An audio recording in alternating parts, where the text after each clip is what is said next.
Peter. Stacia. Me. Me. This is Uptown Swing, beginner plus lesson number 4, June session. We worked on some kind of idea stuff that I think is a little fancy, but really you guys did a really good job with. And it's mostly doing things differently. It's the how, it's not the what, right? It's doing some of the same stuff we've done before, but in a different way. So, we worked first on just thinking about what's a step-step, what's a triple step. Weight changes. I have my weight here, then I move it over here. I just change my weight. That's all it is. So on a step-step, I'm doing that every time.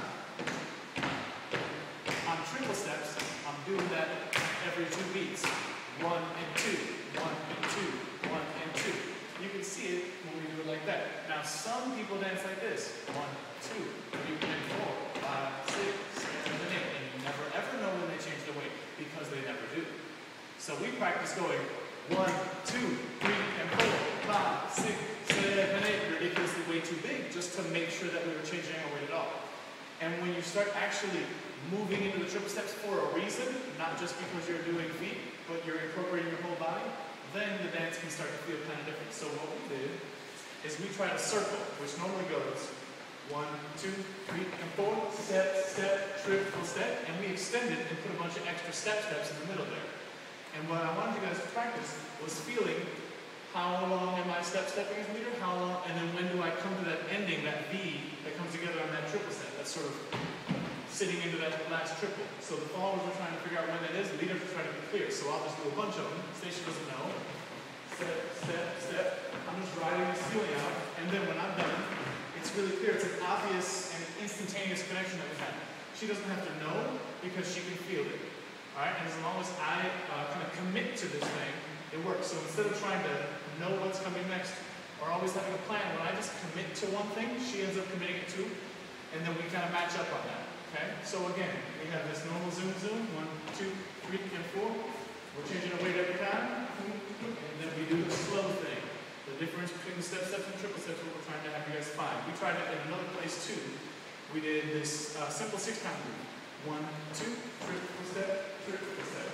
1, 2, triple step, triple step. And the way some people do it is 1, 2, triple, triple. But the way we want you guys to do it is a little sway. 1, 2, triple, triple. To make it a little more natural, just moving through those triple steps. And then we contrasted that with this 8-count move. 1, 2, triple step, 1, 2, triple step. Where I catch her. So she's trying to go, but I don't let her, I bring her back. Okay?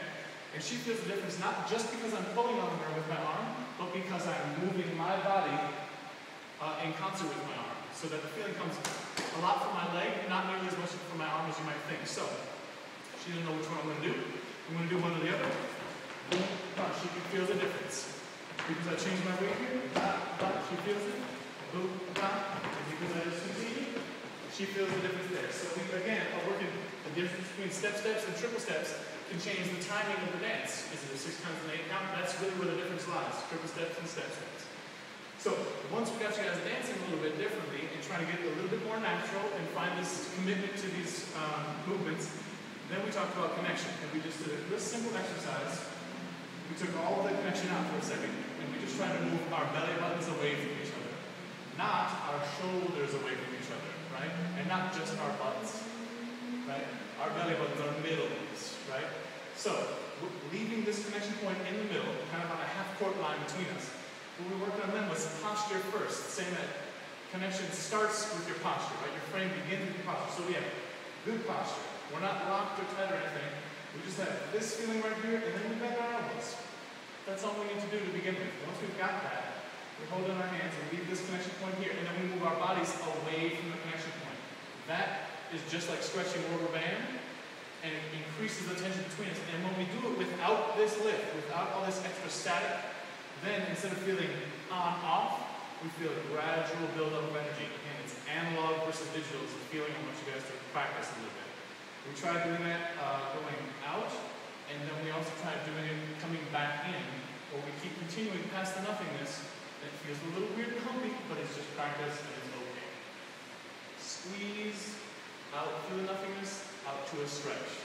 Okay? Trying to leave the hands essentially in the middle. And I think what people are used to doing is pulling their hands with them, and then following just to run after that. And what we're doing here is putting a magnifying glass on the very beginning of a connection. So this isn't how you lead a rock step. This is before a rock step. It's a very small little moment there, okay? Then we just try to kind of continue this idea up into a swing out so that instead of moving everything at once, I move my body, then the connection, then the follower. So 1, 2, 3 in that order. Not on those counts, but in that order sequentially so that it's a very rapid thing. It happens really fast.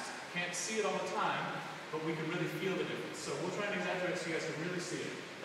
3 and 4, 5, 6. I move me, then the connection, then her. I move me, then the connection, and the station follows last.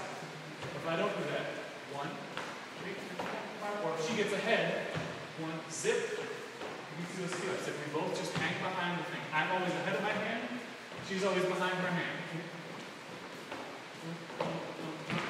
And then again, the rhythm of this connects us all. So when your footwork is matched to what your top does, it really makes your dance a lot more powerful. So the idea here is to think about moving your body in a different way, getting more into your legs, and then connecting in a different way so that instead of dancing from here and then here, we dance from here, out to here, and out to here. So it comes from the middle and we sort of connect the top and the bottom. That's where your dancing gets strong. And the reason we want to do this, even though it's really tough and it's really subtle and it can feel a little tricky at first, is that this way of dancing, I find it to be not very limited. And even though dancing a little bit more stiff in a different way, it works, it can be effective, it tends to be very limited. And what I want you guys to do is be really, really good dancers and dance for a long time and not get sick of yourselves, right? So, I don't want you to put limits on your dancing. So what I see right now, we have some crutches. Our frame is like this. We move our feet a little funny. And what I want you to do is, even though those crutches are effective, I want you to put the crutch down. And I want you to take a couple wobbly steps. And eventually, you won't just be taking wobbly steps anymore. You'll be taking good confident steps. And you'll actually be able to run. And as much as those crutches help you, you can't run on crutches. Okay? So I really appreciate you guys spending the time. This is a hard class, but you guys did a really good job with it. We will see you guys again the first week in July, first Tuesday in July for some Charleston stuff if you want, or we might see you in August, the first Tuesday in August for some more Lindy Hop. We'll be coming back. Thank you very much. That is all.